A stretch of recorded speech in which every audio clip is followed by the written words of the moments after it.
La estrella polar nos indica la dirección correcta a tomar, y es por eso que quiero creer que Volvo la ha elegido, para su marca de lujo, exclusivamente eléctrica. Esta es la Polestar 2, la nueva versión, el nuevo facelift, el que es un poco más interesante. Vamos a ver qué ha cambiado. Ustedes están en Drift y yo soy Paolo. Les recuerdo, como siempre, que para descubrir todos los equipamientos, configuraciones y opcionales de esta Polestar 2, pueden ir aquí, arriba a la derecha en la I, y acceder a nuestro sitio web. Y para los más perezosos también se los dejo en la descripción. El nuevo rediseño de la Polestar 2 no presenta nada particularmente diferente que señalar en comparación con la versión anterior. Seguramente en la parte delantera cambia. La parrilla que antes dominaba el parachoques ahora es un inserto de plástico pintado que oculta ADAS y la cámara frontal. Nada particularmente revolucionario, pero le da un diseño un poco más atractivo y un poco más enfocado en lo eléctrico. También cambian los faros. En este caso, tenemos los que Volvo define como tecnología de píxeles. Son 84 píxeles que funcionan un poco como faros, Matrix, oscureciendo e iluminando las zonas según el tráfico, detectado obviamente a través de las cámaras posicionadas en toda la superficie del auto. Las llantas son nuevas también en esta versión, siempre ligeramente llenas para mejorar la aerodinámica. En este caso, en nuestra configuración son de 19 pulgadas, pero también se pueden montar opcionalmente las de 20 pulgadas. Es interesante que estén disponibles llantas forjadas de 20 pulgadas para la versión Performance. Siempre permanece la pegatina de Polestar que la distingue, en la que se indica la capacidad de la batería y la potencia, en este caso 82 kWh para 220 kW de potencia, mientras que al movernos a la parte trasera encontramos siempre la icónica doble C, unida por, como ya lo hemos definido, el monocilio trasero con 284 LED individuales que se sumergen, es decir, aumentan o disminuyen la potencia para ahorrar batería, aunque en este caso también es un opcional. En cuanto a los interiores, encontramos algunas novedades interesantes. En primer lugar, Volvo pone mucho énfasis en los materiales que ha utilizado para estos interiores. En la versión que tenemos hoy aquí, a prueba, tenemos estos hermosos asientos en napa. Ellos insisten mucho en especificarlo, y debo decir que efectivamente son muy bonitos, un poco particulares, en términos de comodidad, porque la posición del asiento es bastante rígida, pero en general son muy cómodos.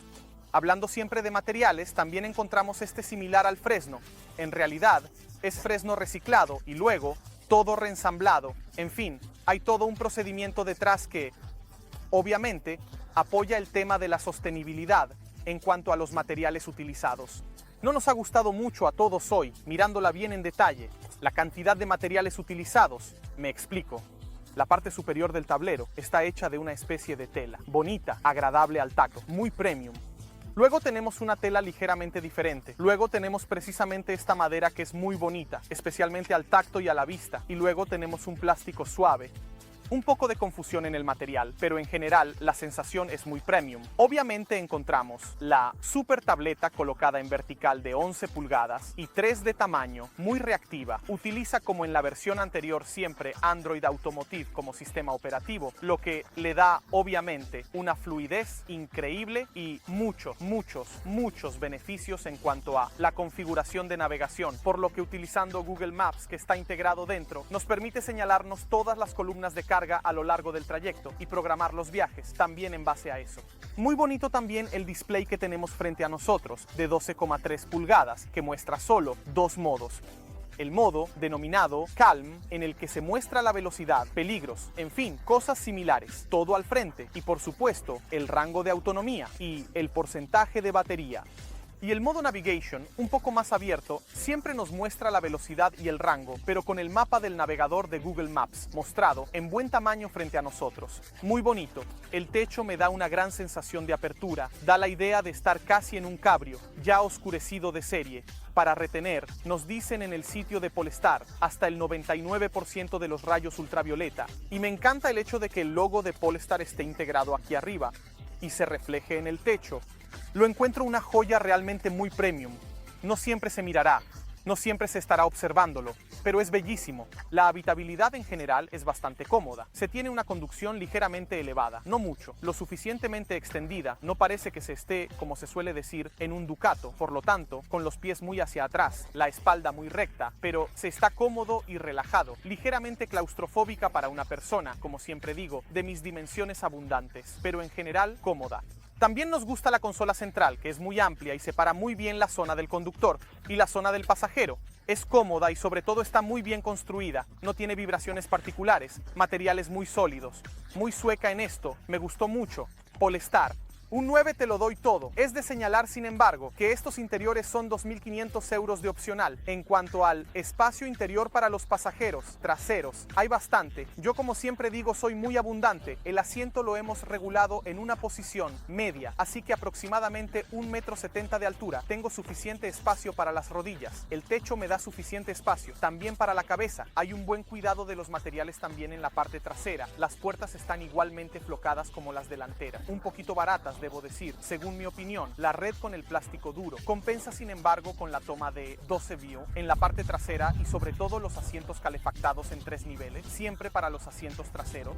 Un toque no está mal. Recuerdo de todos modos que son opcionales. El maletero es muy espacioso. Para la categoría se sitúa alrededor de los 407 litros, pero la parte fenomenal no es tanto los 407 litros, sino el compartimento inferior, que es muy amplio. Y esta versión, este separador que tenemos con unas redes que nos ayuda a separar los espacios, a organizarlos. Imagínense un poco las compras, las bolsas, en fin, estas cosas. Debo decir que esto me ha gustado mucho.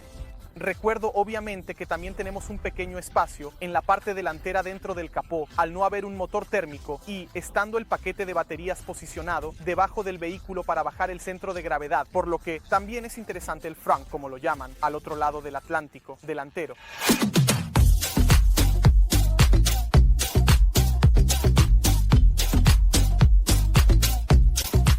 Muy bien, finalmente estamos detrás del volante del nuevo Polestar 2 y aquí es donde quiero hablar de lo que realmente cambia tanto en esta versión respecto al pre-restyling, la versión que estamos acostumbrados a ver en las calles hasta hoy.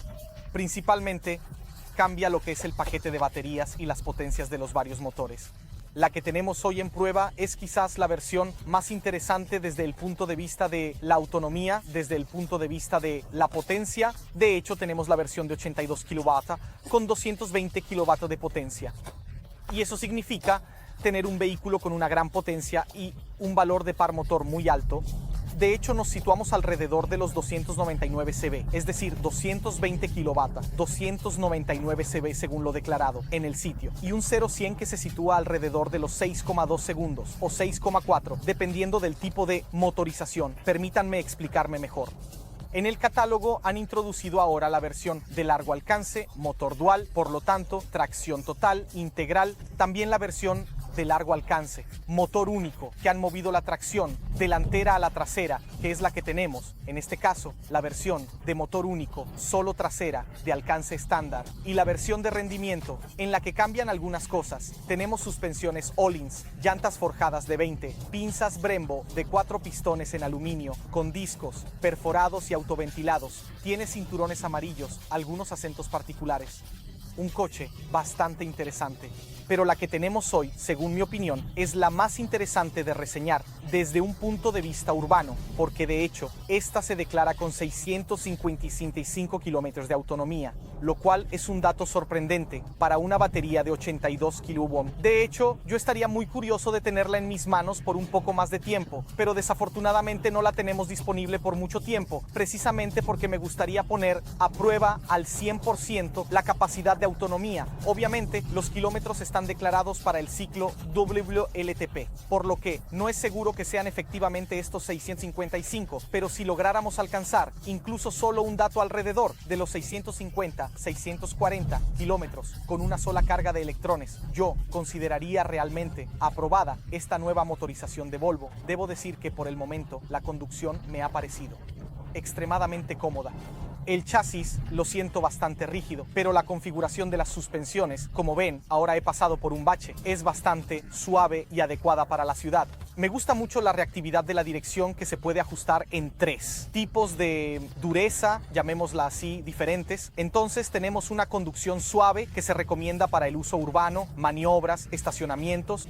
Luego tenemos la versión normal, que es la recomendada para la conducción diaria, sin compromiso, Y luego tenemos la versión intensa que se recomienda para una conducción en autopista o tramos un poco más guiados, un poco más exigentes. Yo lo estoy usando en la configuración intensa precisamente porque es la que me resulta mejor. Y siempre desde los ajustes tenemos obviamente el modo deportivo que desactiva los controles parcialmente para garantizar un mínimo de seguridad, lo cual es muy importante al conducir, especialmente con una tracción trasera a la que quizás no todos están acostumbrados. Me imagino al usuario promedio que pasa de un coche diésel de tracción delantera a un eléctrico de tracción trasera que con los 470 Nm de par declarados, en fin, existe el riesgo de que un desliz controlado, no tan controlado pueda ocurrir. Debo decir, los controles desactivables son muy interesantes, pero sobre todo muy útiles.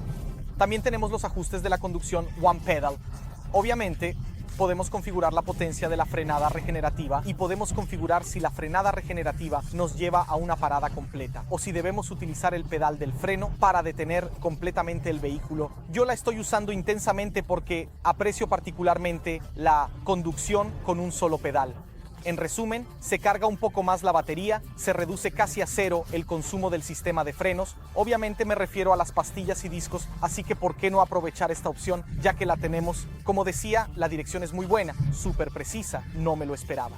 Puedes dirigirla perfectamente y la conducción es muy limpia también en la parte delantera. La visibilidad es muy buena, tal como decía. Anteriormente, la posición de asiento está elevada pero no demasiado, por lo que se está cómodo viendo muy bien la carretera. Un poco lo que podría ser la combinación perfecta entre un SUV y un utilitario. Está categorizada como berlina para el estado italiano, pero Polestar la define como fastback. De hecho, estoy de acuerdo con esta definición de Polestar. Tiene un diseño bastante fastback. Bromas aparte, me gusta mucho el hecho de que la palanca siga siendo física, no haya una palanca falsa.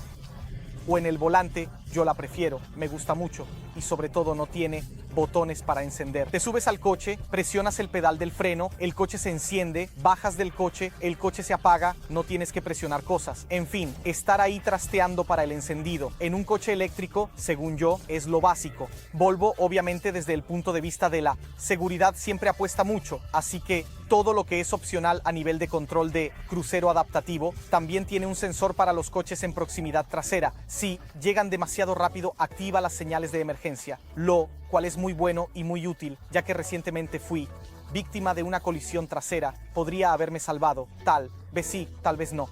Hay que decir que es una ventaja de Polestar haber incluido esta función. A mí personalmente me ha gustado mucho. Ahora me gustaría hablarles un poco también de cómo son efectivamente las prestaciones de este coche. Hacemos la prueba habitual llegando a la velocidad de código, partiendo de una velocidad reducida, pisando a fondo. Veamos si realmente sentimos los 300 cb. Y claro que lo sentimos. ¡Wow! Gran potencia, grandísima potencia. No me esperaba toda esta potencia, especialmente de la versión de tracción trasera. Me lo esperaba más de una integral. Y debo decir que también dinámicamente el vehículo se mueve muy bien a pesar de tener un peso de casi 2 toneladas. En el sentido notable, tiene una excelente recuperación. Incluso en movimiento va muy fuerte. Esto obviamente afecta la autonomía. No logramos alcanzar el dato declarado conduciendo como locos maniáticos, pero afortunadamente no está diseñada para ser utilizada en pista. Un coche diseñado para ir a hacer la compra, recoger a los hijos en la escuela, por lo tanto, utilizado de esta manera, según mi opinión, con una conducción de un solo pedal muy estudiada y un pie derecho también suficientemente ligero, logramos alcanzar datos de autonomía realmente muy interesantes. Probemos a ponerlo en modo deportivo y veamos si sentimos algún tipo de diferencia en cuanto a la entrega de potencia. La dirección sigue siendo muy intensa. Como decía antes, porque está configurada de esta manera, la entrega es muy brusca. Si lo damos todo, lo da todo, especialmente combinado con un chasis igualmente. Bueno, un chasis suficientemente rígido, pero cómodo, y una dirección extremadamente precisa que no debe subestimarse, especialmente en un coche eléctrico en el que deberíamos ver un poco menos de cuidado. También he puesto a prueba el sistema Harman Kardon, que es opcional, con nada menos que 13 altavoces en todo el coche. Tenemos subwoofer, tweeter, midranger, en fin. Un buen sistema declarado de 600 watt. Debo decir que se escucha muy bien, tiene una excelente claridad de sonido. Quiero subrayarlo porque de todas formas es un opcional que tiene su precio. Confirmo el hecho de que con Android Go no se siente la necesidad de tener que conectar el propio teléfono. precisamente porque se tiene todo lo que se necesita directamente aquí, en la pantalla. Me explico. Yo lo habría conectado principalmente para Spotify, pero no lo necesité porque ya tenemos una versión de Spotify instalada aquí. Luego, procediendo a iniciar sesión con nuestra cuenta, también podríamos tener eventualmente Spotify Premium en caso de que tengamos Spotify Premium como cuenta. Lo que más me sorprende, sin embargo, es lo suave que es la conducción. Estas carreteras no están entre las mejor asfaltadas de Italia y aún así se conduce muy cómodo. Pero ahora tenemos una carretera amplia delante de nosotros con un límite un poco más alto. Quiero probar el Adaptive Cruise, sobre todo porque veo que hay coches frente a mí, así que ver un poco en tiempo real con ustedes cómo es la frenada. Ponemos el límite de velocidad, tenemos un ciclista delante y automáticamente el coche reduce la velocidad y debo decir que la frenada es muy suave, especialmente en comparación con la de Toyota en la entrega y en la fase de frenado cuando se detecta un obstáculo o un coche frente a nosotros. Es muy suave y muy agradable. No se siente un efecto de frenado brusco o una aceleración demasiado repentina que estresa un poco la conducción. Debo decir que este vehículo, este Polestar 2, me está gustando porque no es para nada estresante. Es una experiencia de conducción muy suave. El asistente de carril nos mantiene bien dentro del carril. No nos desvía particularmente. Me gusta. No es como el del Compass que, como siempre he dicho, no me gustó para nada. En este caso me siento particularmente cómodo. Podemos, por supuesto, configurar las diversas distancias del vehículo delante de nosotros, de modo que se regule la frenada según la distancia a mantener del vehículo de adelante. Pero yo tendría curiosidad por probar también la frenada, pero sobre todo quiero saber qué piensan ustedes, así que desahóguense. Aquí en los comentarios háganme saber qué piensan, especialmente sobre Polestar, y si la idea de este coche con una autonomía de este tipo podría atraerles. Os leo a todos, quiero veros desatados en los comentarios. De lo que aún no he hablado es del precio del vehículo. No tiene un precio particularmente económico. El precio parte de los 54.000 euros para una versión base con autonomía estándar y un solo motor, mientras que la versión que tenemos hoy en prueba, con pintura y opcionales, hemos comprobado que ronda los 70.000 euros puesta en la calle e incluida. ¿Y ustedes qué piensan del precio? Déjenme muchos comentarios, quiero verlos desatados en estos comentarios. Les recuerdo, por supuesto, que nos sigan aquí en DriveK para mantenerse actualizados con todo lo que publicamos, también en Instagram, también en TikTok, en todas las redes sociales. Y nos vemos en el próximo video.